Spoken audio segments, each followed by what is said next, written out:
Welcome back to AM Northwest. From fashion magazines to social media, there's a lot of information about hot beauty trends to try. Here to share how to translate that to a look that works for you, we welcome back makeup artist and esthetician Meghan Hamilton. Woo!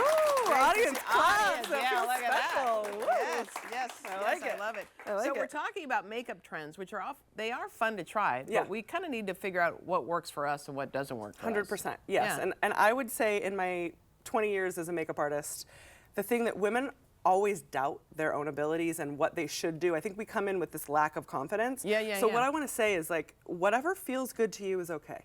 There's like, if a trend doesn't align with you, like I was talking with producer Leslie, we were talking about blue eyeshadow. That will never be my journey. That's not for me. And that's never be my journey. I don't, it doesn't, like, that's not how I want to show up in the world. Yeah. But if someone else does, If that's your great. thing. If that's what makes you happy, Right, do that. do it. And have confidence and pick a thing that feels like your thing and be Go. authentic. Yeah. You know, Okay. that's the name of the game. Okay, I get it. So for me, this palette is what I'm going to stick with. That's your journey. This is my journey in life. Yes. Okay. So I just want to say it's okay to figure out what you like, and then I do the same makeup on myself basically every day. Yeah. I switch my lipstick, but I can execute it very quickly. So finding the confidence in the steps of, like, I know these 3 eyeshadows I'm going to put on in this direction, and then you can get through that quickly. But I personally feel better when I show up like this. Yeah. So it is just You a confidence. like makeup. I do. We always explain yeah. to people you like I dramatic makeup. Yes, I So do. that's you. That's Some me. other people may want No, less. and there's no judgment on that Right. either. Yeah, whatever. If you don't want to wear makeup, don't wear makeup. But Yeah. if you find like you really like your eyes and doing a little something on there enhances your confidence, Yeah. I think that translates into every portion of your life. Gotcha. Okay. And then also just like tangible tips too. Right now is a good time, especially it's going to be rainy this weekend. So like doing peels or something right now that helps refresh the winter skin. Yeah, exfoliates. So exfoliation is huge. I promote that every time because it's what it's your own cellular metabolism basically. So this is like a retinol is a good thing to keep in mind, but I want to make sure that people really understand that you cannot be in the sun after a retinol. Right, you have to take a break. Time time all of that correctly, but retexturizing, facials, hydrofacials, peels, all that stuff right now is a really good time to kind of get rid of that winter slough. Yeah. Like we just build up a little bit more in the winter. We have some teenagers in the audience. Do you suggest a peel or an exfoliator for them as well? Or I would start exfoliation. I think in this day and age, and I especially notice this with my 14-year-old daughter, is she wants to do too much because she has too much information to like access to information on the internet. Well, she lives with you. And she also has my influence. Yeah, there's that. And that's not me, Helen. It's 100% the internet.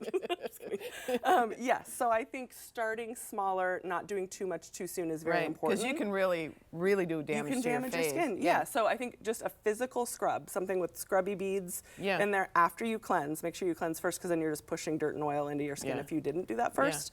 And you're big on moisturizers. Tinted moisturizers seem to be the way to go too. Yes, or even like I brought this as an example just because you want something lighter on your face. So I always, like, especially as I get older, we want to make sure as we're putting foundation on that we're not like too many layers are going to just look cakey and like too much. Right. You're So you can do something a little softer for your base, and then you can build up with your bronzers, and you can go really like on the higher points right in here.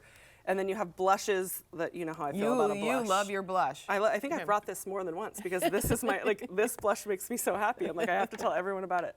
And then also in that same leaning into who you are, I brought my real life example of like the lipsticks that I use. I love these colors. Because like, just so like, this is the range I like. This is what works for me. So you don't have to, I feel like women feel like they have to, or anyone that loves makeup has to reinvent the wheel all the time or like keep up with a trend. And it's like, if you know, like we were talking about how the trend is to not have lip liner. Okay. I can't. You love your lip liner. I love lip liner. I can't support it.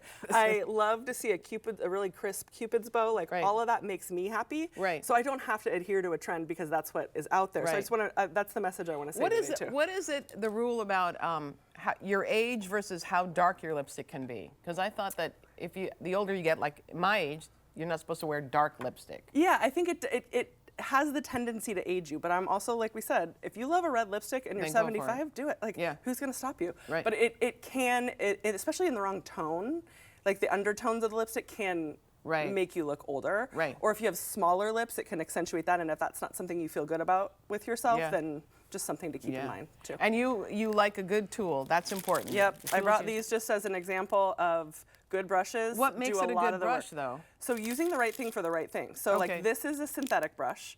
So this is what I'm going to use with liquids. And then a natural hairbrush is more powder because it's not going to absorb the product. Oh, right. That makes sense. So it just keeping in mind where you put certain things right. in the right place. And synthetic brushes are usually always creams, bronzers, blushes that are liquid. Yeah. I know you're also big on cleaning them because I have brushes that I haven't cleaned in a while.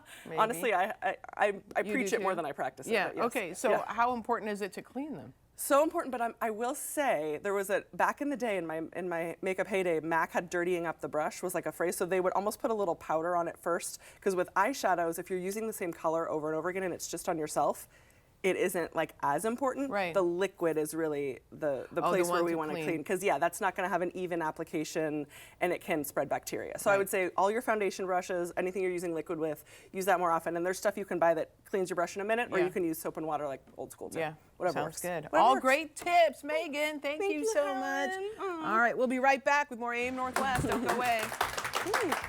Excellent. The claps sound so loud.